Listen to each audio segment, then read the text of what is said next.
Dapat nakikita at isinasapamuhay natin yung mga bagay na ito. Na ito yung katangian ng mga anak ng Diyos. Nag-i-spread. Hindi lang Kristiyano tayo tuwing Sunday. Hindi tayo Kristiyano lamang kapag kasama lang natin yung ating mga kapatiran. We are Christian kahit saan man tayo magpunta. Lalong-lalo na sa mga pinakaaba o pinaka-nangangailangan na ating kapatiran na ating matulungan. Na ang pagtulong sa mga nangangailangan is not about money.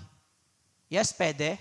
Pero hindi lang po. Kahit na ating ipag-pray, kahit nga pakinggan natin kapag ang tao ay namomroblema, pwede nating gawin. Is part ng katangian ng anak ng Diyos na matutunan natin itong mga bagay na ito. Subalit kung itong mga bagay na ito ay wala sa atin, huwag naman tayo agad sumuko. Sabi nga dun sa kanta, binabago mo ako araw-araw. Palagi nating hingiin sa Diyos na baguhin yung ating mga puso na makita sa atin yung katangian ng anak ng Diyos.